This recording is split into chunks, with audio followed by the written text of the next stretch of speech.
before their boyfriends or husbands has been happening for ages, girls will make a guy fall hopelessly in love with them, and once they feel like they got the guy simping and fully wrapped around their finger, they will start a relationship. And in some situations, they will even marry you just so they can set you up and cash out on your life insurance policy. Although this has been happening forever, it used to be pretty rare and uncommon for women to do this. But now in 2024, the year of the backdoor, this has become trendy. Women will get their boyfriends chipped and then laugh about it with their friends. And there is not one better example of this type of female other than Catherine Emela, spawn of Satan, who was one of the most evil women you will ever encounter. Hit him at the table. People who... That's why I stayed, man. I can't do the city, man. Hey, bro, fuck all that, man. Yeah, I stay in the country, man. Hey, that's where I like to spend my time at, man. City, man, y'all too. It's a lot of careless people, man. A lot of careless, ignorant, stupid motherfuckers, man. You know. who live nearby. Oh, big truck gang. What's going on with y'all, man?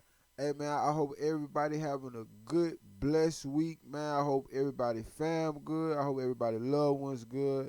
Kids. I don't care who it is, man. I hope everybody good, man. Hey, man.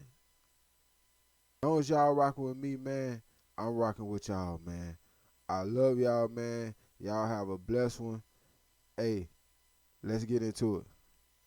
Growing up in Montgomery County, Catherine had everything a young woman would need to be successful. Catherine grew up in a Philly suburb called Plymouth Meeting, which is located within Montgomery County. Plymouth Meeting currently has a safety rating 75% above the national average and is a great place to raise a family. You're right by Philly, so you can go back and forth from the city, all while obtaining a good education because of the good public schools in the area. For Catherine, growing up, she was neither rich or poor. She was the definition of a middle-class suburban white girl. She look like Lil Durk, baby girl.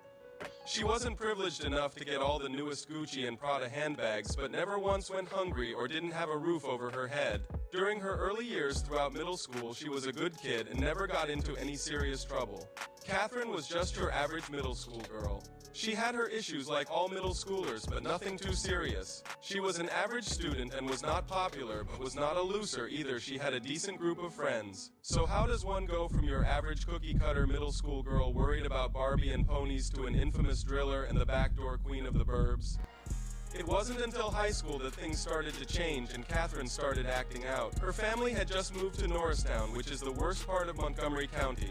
Here it is full of a bunch of gangs, steppers, and illegal substances. It's not sweet here at all and is definitely a no-fly zone.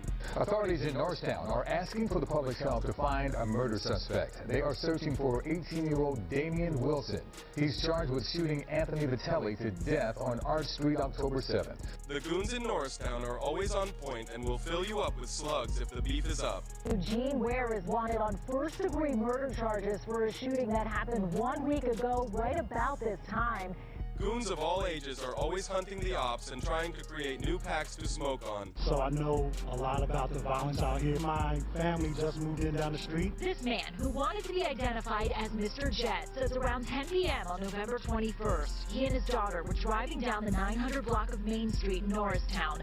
Minutes after, a 35-year-old was shot just feet from a busy SEPTA stop and across the way from a church. We just saw all the commotion afterwards, and all the policemen that were out here. 41-year-old Eugene Ware fired at least 2 shots, striking Tyrone Guy in the lower body. Everyone is strapped up here, and you can never lack or not pay attention to your surroundings. Right now, police are searching for this 19-year-old. They say Kevin Clark is responsible for killing a man who was sitting inside a Norristown home eating dinner on Thanksgiving. You can't even enjoy a Thanksgiving meal here without getting smoked and turning into a pack. That scene, man, it was a sad scene, very bad. A stray bullet hitting and killing a 25-year-old man eating Thanksgiving dinner with his family in Norristown on the 1100 block of Arch Street. Sitting in there, with your family for Thanksgiving, and you would never expect for anything like that. Family telling police a bullet went through the window and hit him at the table. People who... That's why I stayed, man. I can't do the city, man. Hey, bro, fuck all that, man. I stay in the country, man. Hey, that's where I like to spend my time at, man. City, man, y'all too. It's a lot of careless people, man. A lot of careless, ignorant, stupid motherfuckers, man. You know. Who live nearby say they heard the loud, rapid shots. And I heard this.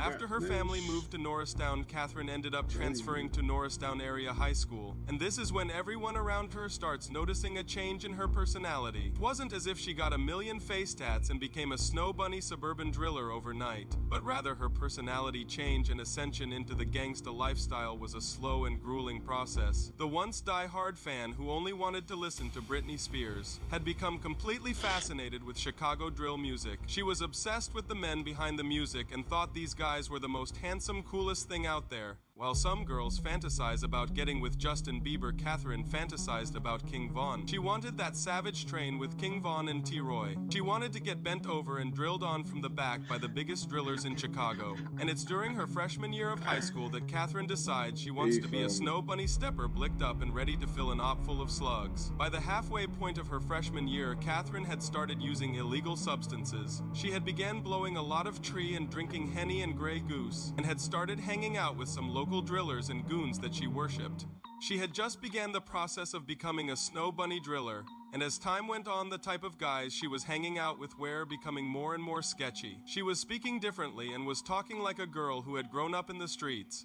A straightener, so you get it and you go like this. I'm black, in the story. Get that out of my face, y'all finna make me mad.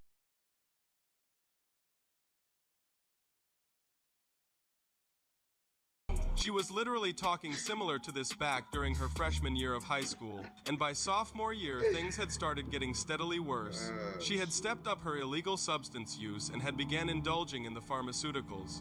She liked everything but fell in love with the Yerks and slowly began forming an addiction. She starts dating a number of different drug dealers and her life truly begins to spiral. Because of her drug dealer boyfriend, she has a steady supply of product, but her addiction is starting to become really expensive to maintain. Her pharmaceutical of choice is the Yerk 30, which she cannot seem to get enough of. She is taking 3 or 4 daily and crushing them up and ripping lines up her snout. She is becoming a full-on dope fiend and her Yerk habit is getting ridiculously expensive. A Yerk 30 will cost you around $30 a pop, and by the end of her sophomore year, Catherine was taking as many as 5 Yerks daily, which would be $150 worth of pharmaceuticals daily, and was costing her $1,050 per week. And if you do the math, that's $4,200 per month, and for a full year it would cost you $50,400. Her habit was no longer financially sustainable and something was going to have to change. And by the end of her junior year of high school, she had moved up to even harder stuff. She was now using H, which was much stronger than the Yerks, and you could get a bag of it for only $10. I can't confirm this, but from what I have found in my research, she never used any needles during this time, but instead was snorting it. She was busting traps and picking it up off of local goons, or she would travel all the way to Kensington to get the most potent stuff. For those that don't know, Kensington is one of the worst parts of Philly and a very scary place. You can literally smell the death in the air as soon as you enter the area. The addicts living here, who should be treated with kindness, respect, and dignity, have been neglected and thrown away by society. Kensington is the largest open drug market in the United States and is full of junkies overdosing in the middle of the street. It's a terrifying, awful place where nobody should be, especially not a 16-year-old junior in high school. It's gotten so bad to the point police don't even do anything about it. They literally will let a dealer sell dope right in front of them. And at this point, Catherine does a full 180 and is a completely different person than the little girl that used to like Britney Spears back in middle school. She is now a gangsta snow bunny, and even this thug doesn't realize the amount of danger she is putting herself in every time she drives to Kensington to pick up dope. Because of all the junkies, there are a bunch of jackboys and robbers that will catch a body just so they can get a couple bucks for their next hit. It's chaos down in Kensington. There are countless gangs and cartel in the area fighting for turf. Chopper 3 is live over the scene of a triple shooting in Kensington. This is at G and Allegheny. Police are on the scene investigating their... In this area, when the steppers slide, everyone is getting hit with a slug. Gunfire erupted at Lehigh Avenue and Howard Street in Kensington around 4 o'clock this afternoon. There, the aftermath. Bullet casings and cell phones littered across the street. One of those bullets hit a 20-year-old man in the chest. 5 more victims are expected to survive. 3 of them are women. This clearly is not a safe place for men or women, but Catherine does not care. If you think it's just men that are terrorizing the streets in Kensington, you couldn't be more wrong. The women here are a bunch of licked-up steppers that are just waiting for someone to say the wrong thing so they can let their hammer eat. Deceptive police heard the gunshot and found the victim with a gunshot wound. Police said the suspect was seen on video inside a bar before the shooting. If you have information on this woman, you're asked to... In Kensington, when going on a drill because of the switches, goons are not catching 1 or 2 ops. They might hit up as many as 10 in one drill. To Kensington, for breaking news we've been following, at least 10 people have been shot. The police sources confirm at least 10 people have been shot in this area. And that is why the feds are so harsh on switches. Instead of hitting 1 or 2 people on a drill, when you attach a switch to the glizzy, you're hitting as many as 10 people every time you add that button to your blower and let him eat. But I want to take a step out of the way and walk you through this crime scene, a very large crime scene here in Kensington. We are told that the shooting happened around 10:50 tonight in the area of Kensington and Allegheny Avenues. This clearly is not the place where your average high school student is hanging out. But Catherine wanted the strongest stuff, and since she was a snow bunny driller, she had no fear. So she ended up spending a majority of her junior year in high school driving back and forth from Norristown and Kensington. She wasn't worried about prom. She wasn't worried about school or friends. The only thing she cared about was dope and where she would find her next fix. Her grades were plummeting, and it had become very clear to everyone that college was not in Catherine's future. It's not until senior year that some of the evilness buried within Catherine started to surface. Catherine had always had a dark, evil energy within her, but she was able to disguise it and hide it from the public. It's not all that uncommon for young adults to turn to illegal substances as a way of coping with past trauma or stress. And this doesn't make them a bad person, this just makes them human. We all have our own vices or guilty pleasures that we use to take the edge off. Some people get addicted to working out because of the endorphins it releases. Others turn to alcohol or even food. And believe it or not, a food addiction can be just as deadly, if not worse, than any illegal substance. Just like with drugs, food releases endorphins, and people will binge eat to cope with stress, anxiety, and past trauma. In 2019, around 5 million people died as a result of their addiction to food. The fact of the matter is most addicts are good people who turn to substances to cope with past trauma. But Catherine does not fall into this category. She is as awful a person as you will ever encounter. She has no heart. There is just an evil black hole that sits in her chest where her heart should be. In order to make this documentary, I had to get in contact with a number of her classmates from high school, and one of the stories I heard was truly sadistic, deprived, and sickening. This is all allegations. I try to act like I ain't seen the little clip the first time. Then you keep playing it. Man, you don't get your goddamn Papa goddamn over goddamn excited ass off the motherfucking screen. The fuck? And there is no way of proving whether or not this story I'm about to tell you is 100% true, but if you look at her future actions, this is right on cue for the person that she is. One of Catherine's classmates, James, after his mother was killed by a drunk driver, was lost and needed some form of relief.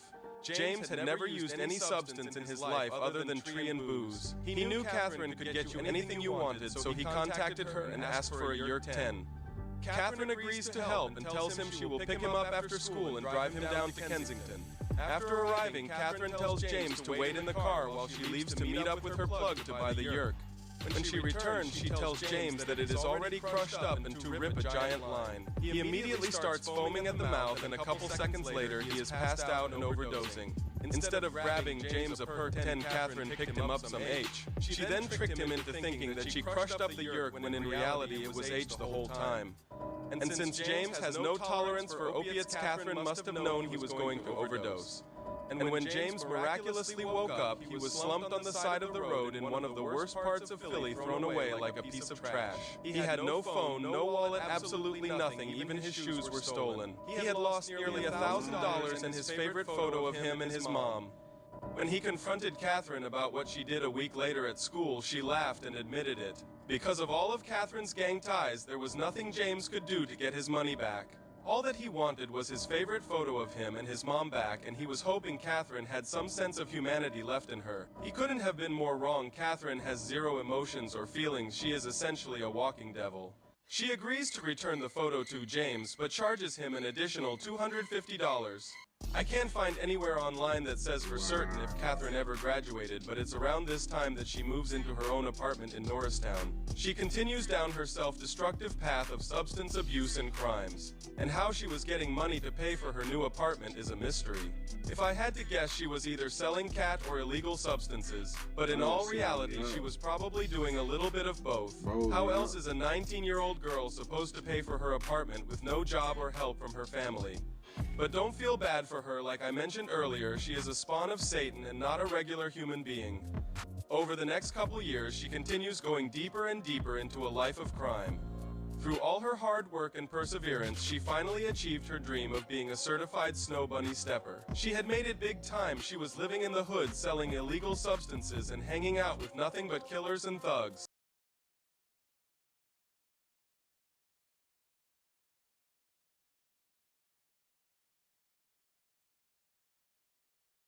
But somehow, by the grace of God, she ends up meeting an incredible young man named William Carter.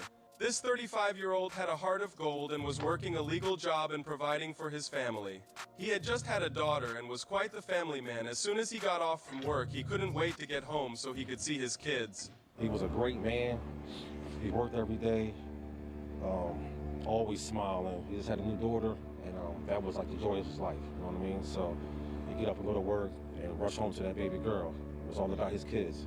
He was an overall great guy. Even though he did have a dark past, he had turned his life around for his kids. He used to be addicted to PCP and would roam the streets with a firearm, and he has a number of different charges in his rap sheet. But when he started having kids, he stopped committing crimes and started working a regular 9-to-5. He had completely turned his life around for the better. And while Catherine wanted nothing more than to live in the hood, William wanted nothing more than to leave the hood and live a better life. Bro had lived that life and was ready for change. While out at a party, Catherine and Will are introduced and immediately click. They get along great, as if they have been best friends for years. Since Will was such a smooth talker, it doesn't take long for the two to get intimate. Since Will has a checkered past and is doing well now, he knows what has to be done to change your life for the better. And hopefully he can use his past experiences to help Catherine change. The more they hang out, the closer they get, until they eventually decide to move in together. You have no idea who your partner really is until you move in together. Over the years, you see countless stories on the news about young women who think they found their Prince Charming, so after only a couple months dating, they move in together only to find out the guy is a sadistic killer. And vice versa, sometimes men move in with women only to find out a few days later they're living with a psychopath. By all accounts, Christian Abumseli and Courtney Clenny have had a very violent and toxic relationship. Police were called to their luxury apartment on multiple occasions, including 2 days before they say she stabbed him to death. A domestic disturbance between OnlyFans model Courtney Clenny and her boyfriend Christian Abumseli. 2 days before investigators say she stabbed him to death.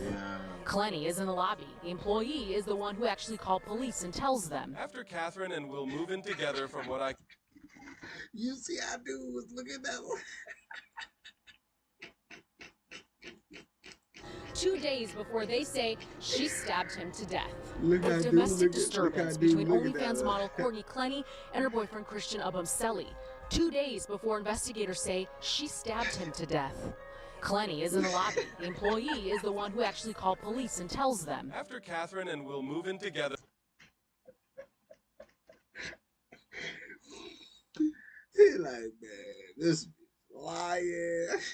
From what I can see online, there was not any domestic situations, and it appeared that the two were madly in love with each other. It was looking like they would end up getting married and having kids later down the line. William absolutely adored Catherine and trusted her with every inch of his soul and body. Catherine was his queen, and he loved her to death. It's around this time William starts gambling and going to casinos. He gets pretty good at it, and this becomes a secondary source of income for him. He hasn't had any big wins yet, but he has been steady in the positive, never losing money during his nights out at the casino. This becomes a full-time hobby for Will, and the rush he needs to provide a legal form of excitement in his life. While Will is at the casino, Catherine is at the trap house flipping and using dope. Remember guys, these are all allegations, but it is believed during this time while Will was out at work, Catherine was out cheating on him. Catherine still loved Will, but one man could not satisfy this hungry hippo. She needed to sink her teeth into multiple men. It's around this time that Catherine starts hanging out with Dequan Allen, age 29.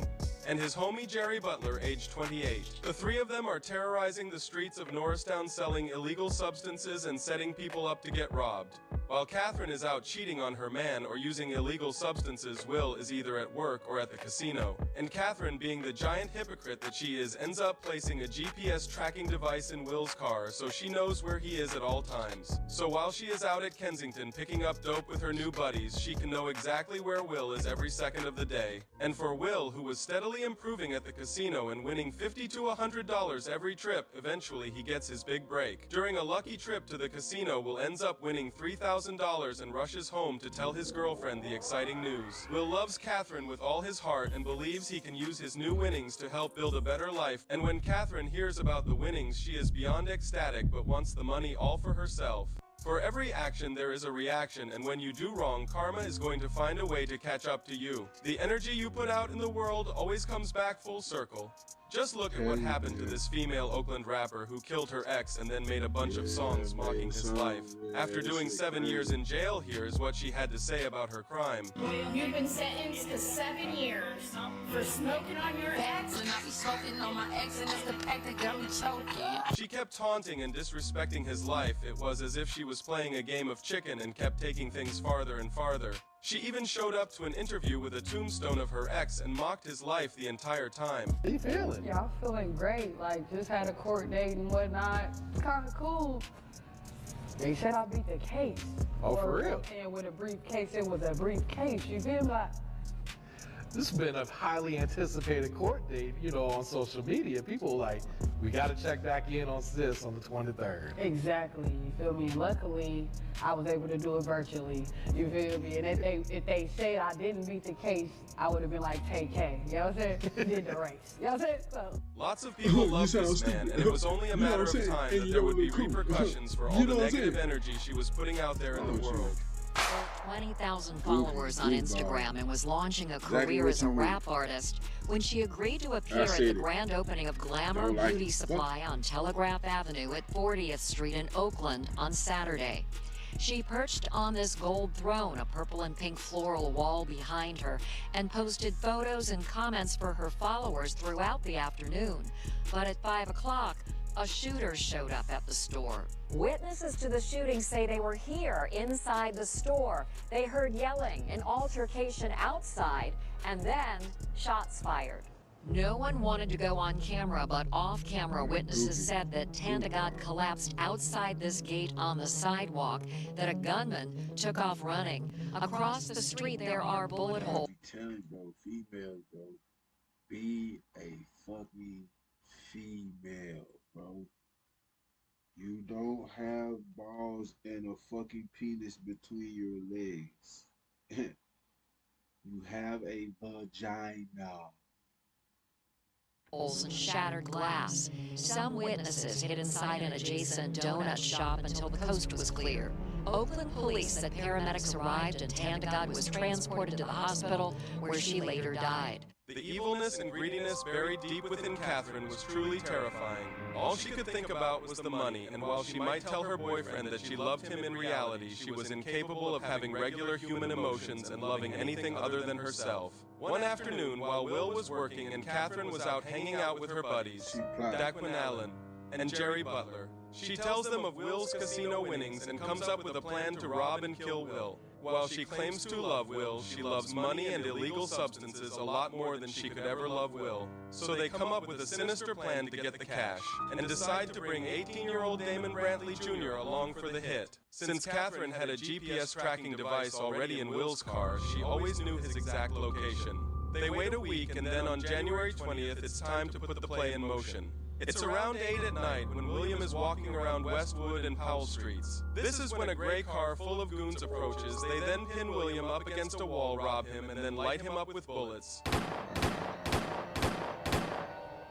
Tragically, by the time police arrive to the scene, it's too late and William is pronounced dead. 18-year-old driller Damon Brantley is later identified as the shooter. Days after the shooting, Catherine meets up with Daquan Allen on North Broad Street in Philadelphia and is handed $700 for helping set up the robbery.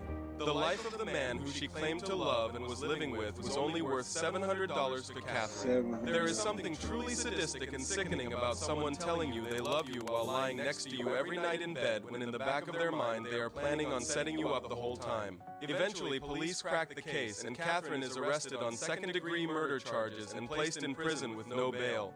Her buddies all make a run for it and are not captured until a couple months later out in New York. 3 men have been arrested for the murder of 35-year-old William Carter in Norristown on January 20th. Authorities say Brantley, Allen, and Butler are the men in this surveillance video seen attacking and robbing Carter moments before they opened fire and killed him. They're facing charges of first and second-degree murder as well as robbery. It later came out in court that a switch was attached to the blick used in the hit. This allows for the blicky to fire extremely quickly, essentially becoming a fully automatic weapon. Gunshots were fired so fast, they believe the firearm was equipped with an illegal switch, which is a device that allows a semi-automatic firearm to become fully automatic and had an extended magazine. They came there for only one reason, and that was to catch a body. William's family was heartbroken and felt completely betrayed by Catherine. Took a real big piece away from the family. We are hurting right now. This was senseless. A memorial for 35-year-old William Carter is growing on Westwood Street in Norristown, made up of memories, candles, and balloons. I love my brother. I love my family. It comes out in court that William, who was a family man right before his life was tragically taken, was at his baby mama's house visiting his 1-year-old daughter. His baby mama wanted to bet $20 on a sports bet, but only had $17 on her. When William goes to his car to retrieve the additional $3 needed, that's when he gets ambushed. Carter's family says he'll be missed. He was a great man. He worked every day, always smiling. He just had a new daughter, and that was like the joy of his life, you know what I mean? So he'd get up and go to work and rush home to that baby girl. It was all about his kids. He has a son. While William was far from perfect and had made mistakes in his life, he was a good man and father that just wanted to be a productive member of society and provide for his kids. And for Catherine, there is something truly sadistic about lying next to someone every night that you claim to love when in reality their life isn't even worth $700 to you. $700, bro. $700 fucking dollars, bro.